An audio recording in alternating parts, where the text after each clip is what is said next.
All right. Well, we're going to hear now from someone who's an Arab. He is the Secretary General of the Jordanian Coalition. You can go to their website at JordanianOppositionCoalition.com. Welcome to the show, Mudar Zahran. Thanks for having me. Go ahead. Well, thank you for having me. It's a very unfortunate situation for the people of Israel and a very unfair situation for the average civilians in Gaza.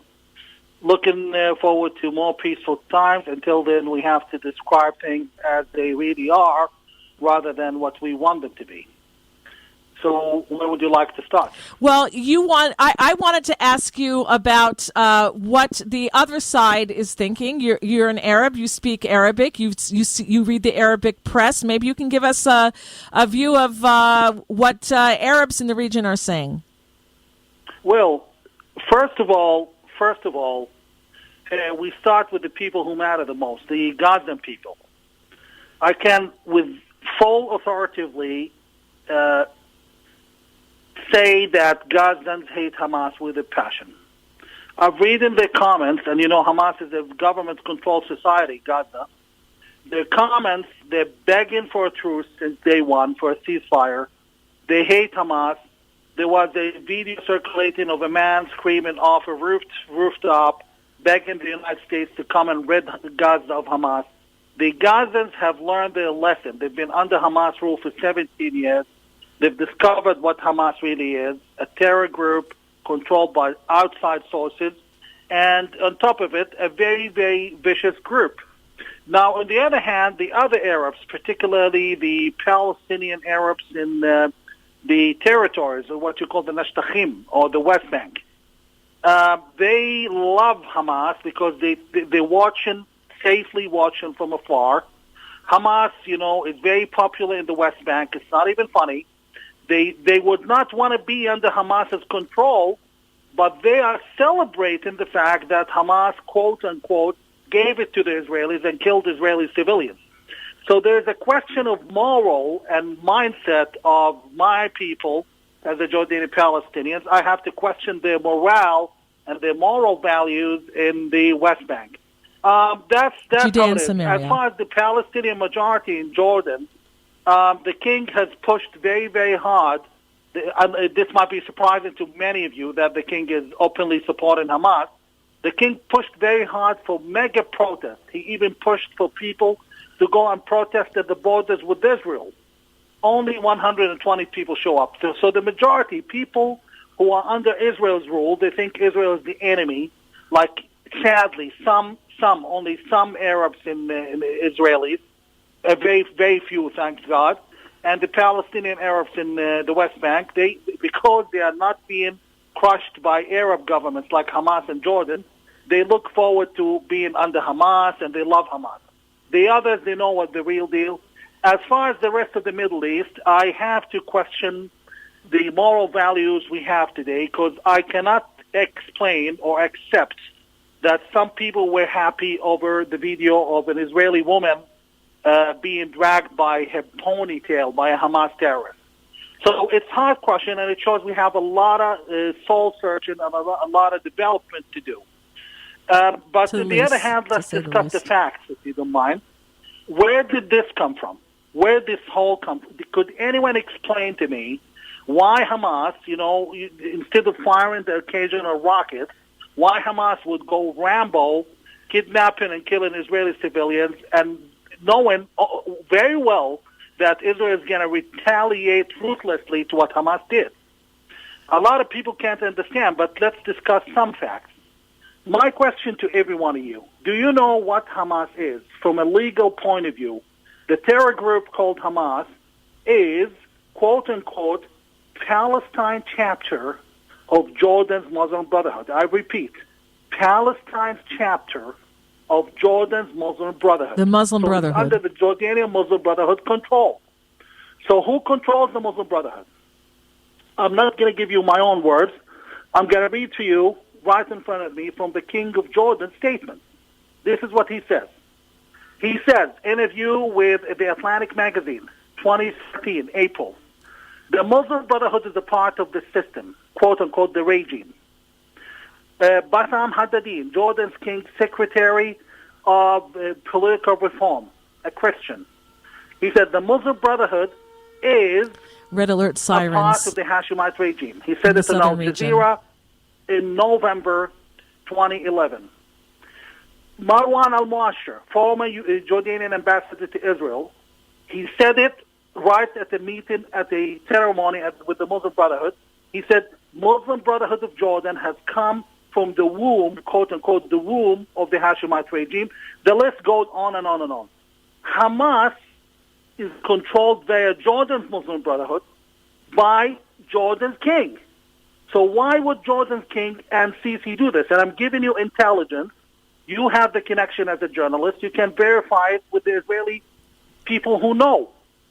This whole plot was carried out by two desperate men, the king of Jordan and President Sisi of Egypt, who, under his own nose, weapons were still being smuggled to Hamas.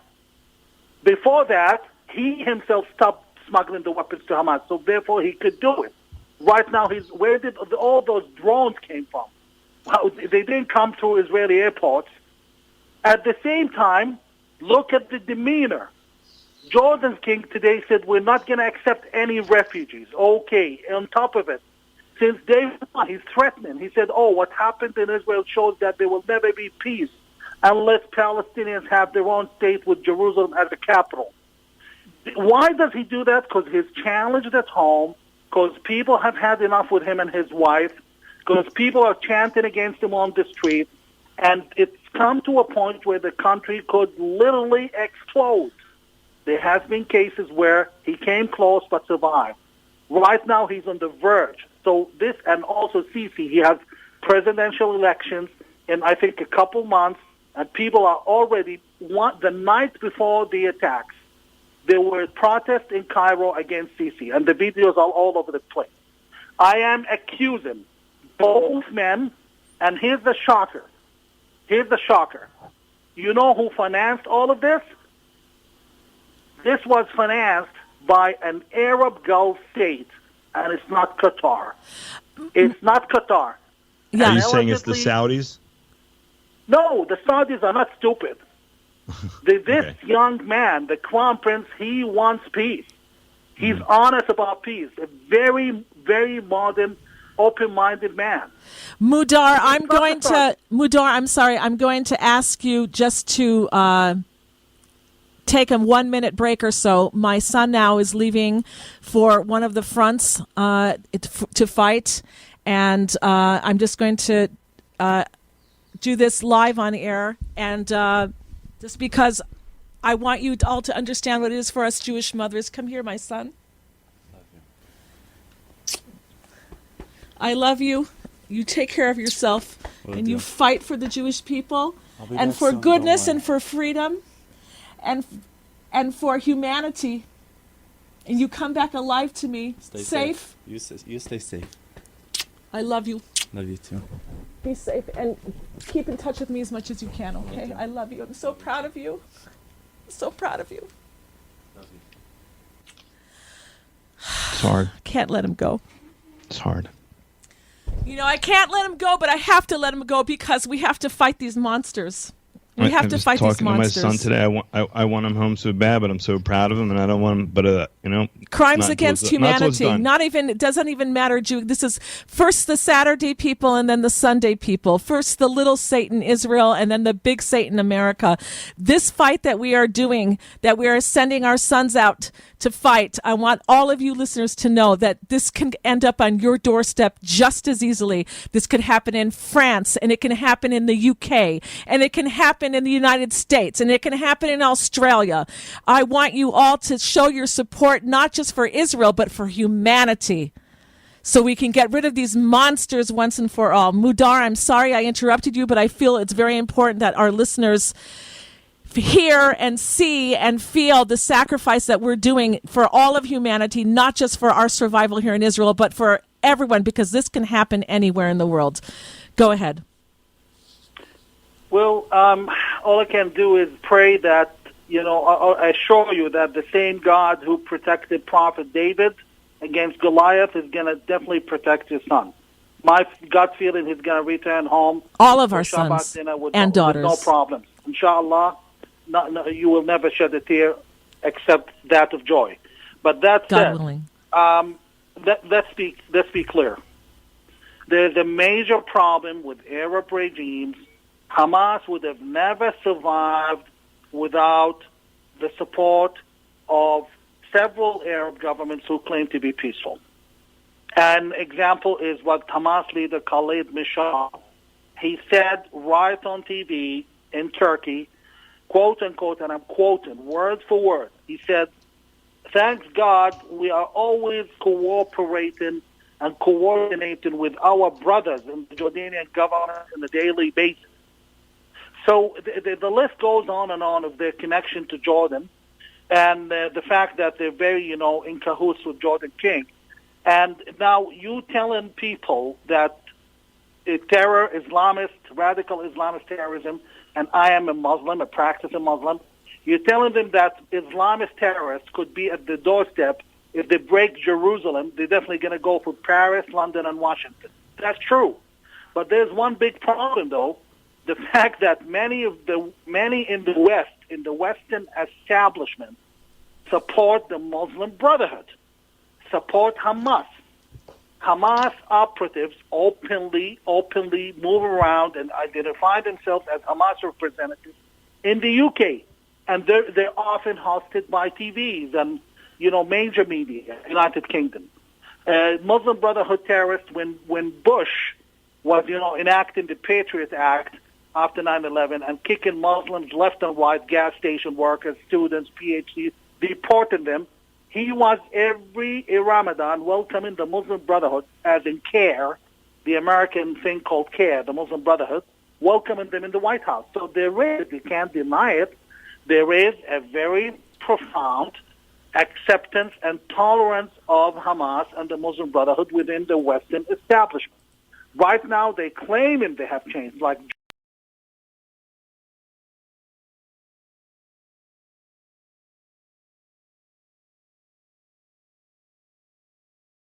Germany, UK, even US. But let's see if they put where their mouth is. Let's see if they shut down Hamas TVs, Hamas terrorists, Hamas connections, Hamas finances.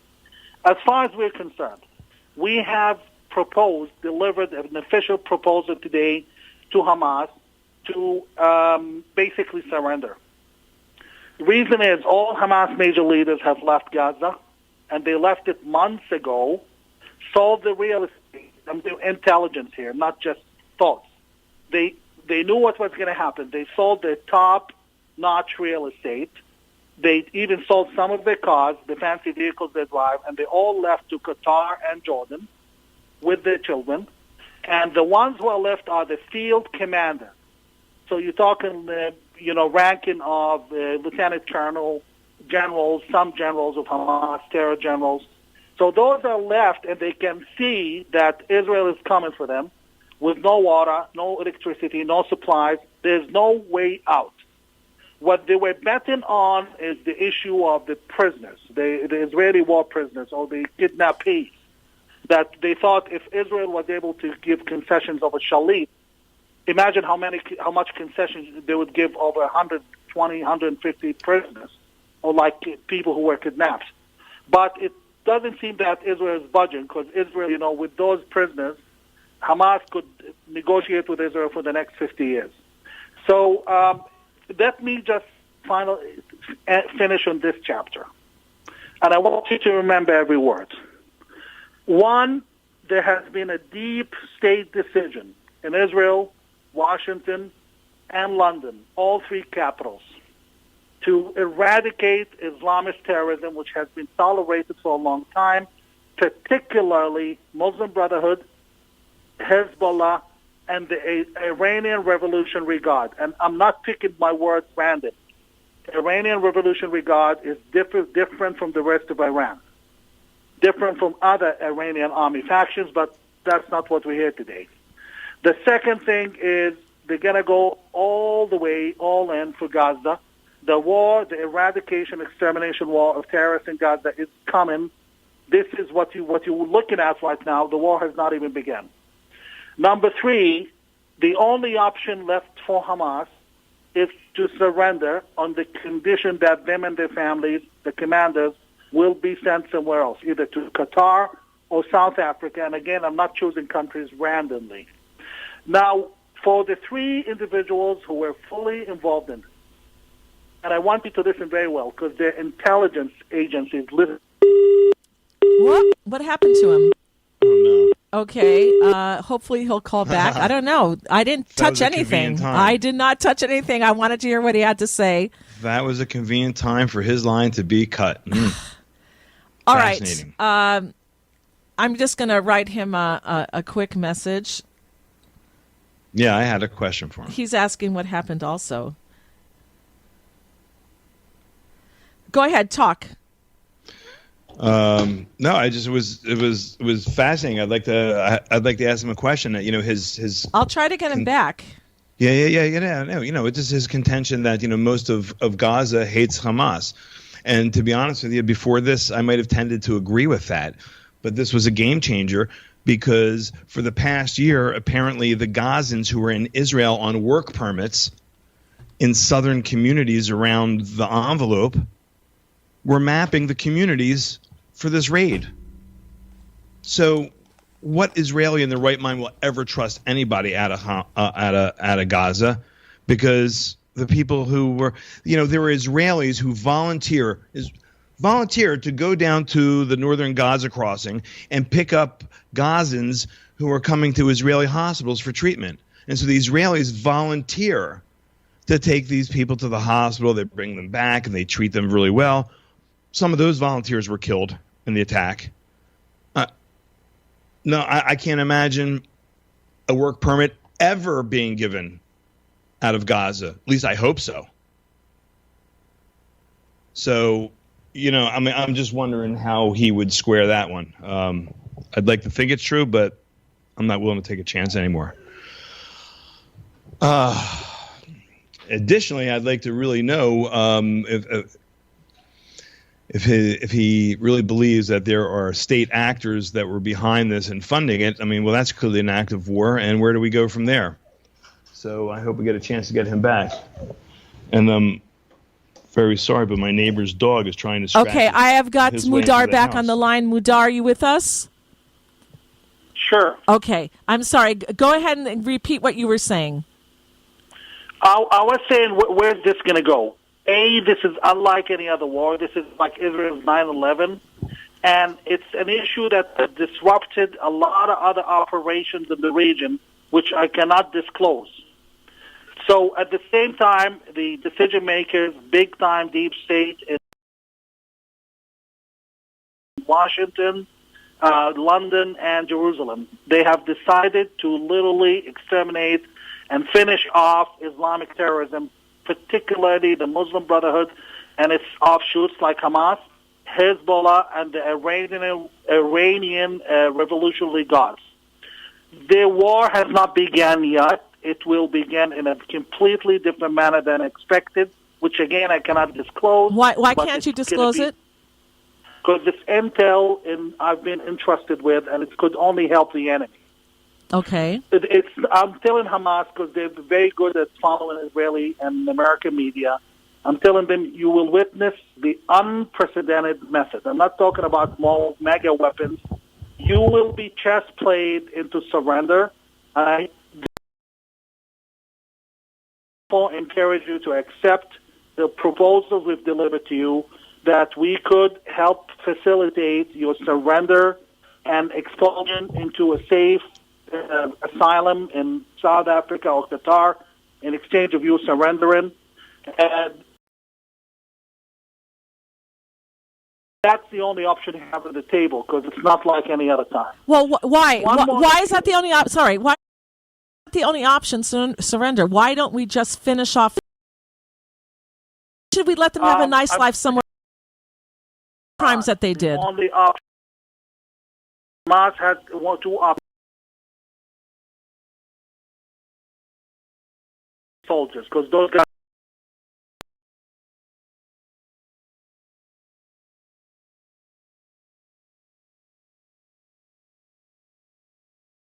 crazy. They want to die for God.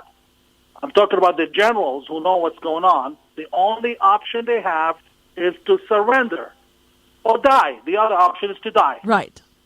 I like the second They option. don't want to die. Trust me, they don't want to die. So that being the case, we're still pushing with our proposal, and we're delivering it also to the decision makers in Washington tonight. That said, as for the four people who plotted this, and I'm talking intel delivered to me by the upper echelon in several countries. The people who plotted this bravado, bloody bravado, where innocent people were killed, butchered. They are the King of Jordan and his wife. His wife is the real, true ruler of Jordan. The king's like just a puppet. That woman, as much as you don't know much about her, she's from Tol Karam, in case you didn't know. She's from the West Bank.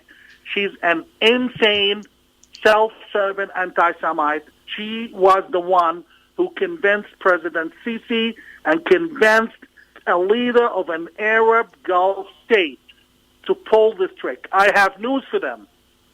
All of you are going to be gone. All of you are going to lose your positions in the next 12 months. Mark your calendars. There's no more nonsense. And let me just say this word to the Israelis. As a Jordanian, as an Arab, as a Muslim, as a Palestinian, I cannot fathom what people who share my own blood have done to those innocent people. What happened, there's no way to justify it. There's no way to accept it. There's no way to talk your way around it.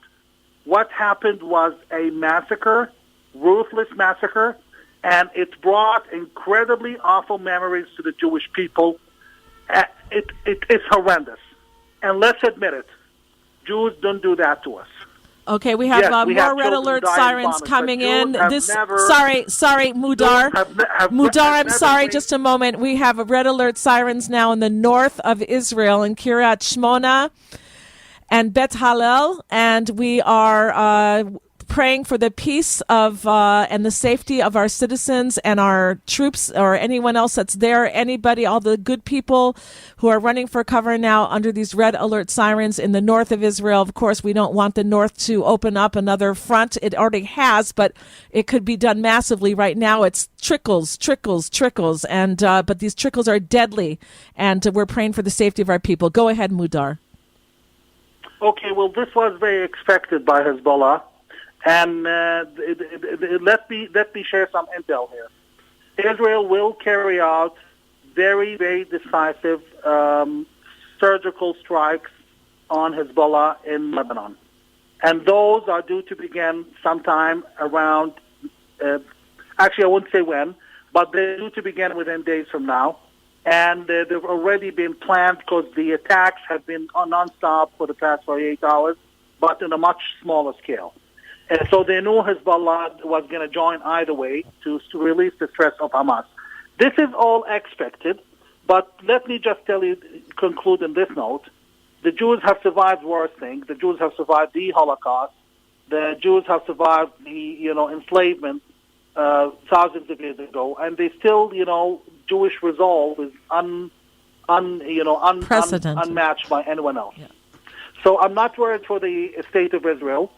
I just want this horrifying condition for the people in Gaza to end, which Hamas has put them on. And I want the West to stop playing both ends against the middle, because those terrorists would have never survived for that long without Western support, without Western tolerance, and without Arab dictators aiding them, particularly in Jordan and Egypt. And by the way, speaking of Gazans, there is a whole massacre taking place right now in Gaza by Egypt, which is closing the border and denying them entry when, in fact, they are begging to leave just across the border from Hamas nonsense. Right. Thank you so much for having me, and you are all in my prayers, and there will be a time, Tamar, when these will become memories of the past. Yeah, this Mudar, was a very painful thing that's helpful. Mudar, Matt has one question before you leave, please. real fast question Sure. about what your sources say the Hezbollah response will be to Israeli strikes up there. Are they going to unload everything or contain the responses? Okay, I couldn't hear you very well. What's my thoughts to what? What do your sources say that Hezbollah's response will be to Israeli attacks on the Lebanese side on Hezbollah targets? Will they commit all of their rockets, or will they Missiles, not rockets. keep it more localized? Okay, first of all, Hezbollah is sophisticated, and to be honest, they're more sophisticated than Hamas. Two, Hezbollah's response, the purpose is to push Israeli citizenry as much as they can on the hope that Israel would stop. Because I read their material, I watch the television, they are convinced that the more they scare the people, the more Israel would give in and give up. Now, I can assure you the Israeli tactic now has changed in the sense, and this is information, the Israelis now have learned that when they target Beirut, the capital of Lebanon, like they did in 2006, there was a huge pushback by the Lebanese against Hezbollah. So right now, I think that Dahiya Janubiya, the southern district of Beirut, where Hezbollah is mostly located, and they're wealthy, they have, and all the Hezbollah operatives, I think if they keep pushing it, that area will be turned into a parking lot. The bottom line is there was one thing that has changed, that right now the focus is not on operations, the focus is on the leaders, and I can bring the good news to Hamas leaders that they will be targeted abroad and in Israel, both. Same goes for Hezbollah, but on a much different scale. Okay. Mudar Zahran, you say you want peace. We want peace. Halavai, God willing, there should be peace and and goodness for all Inshallah. of mankind. Thank you for coming on the show. Nobody wants this. So thank you so much. Appreciate it. Thank you for coming on the show. We appreciate it as well. Bye-bye. Bye-bye. Peace. All right. Well, there you go. You have a view from an Arab. I just want to make some comments. It was hard for him to hear everything that we were saying, but lest you think that all the people in Gazastan, in Gaza, are innocent civilians, I want just to put these facts in front of you. Number one, in democratic elections, the Hamas was voted in by 70%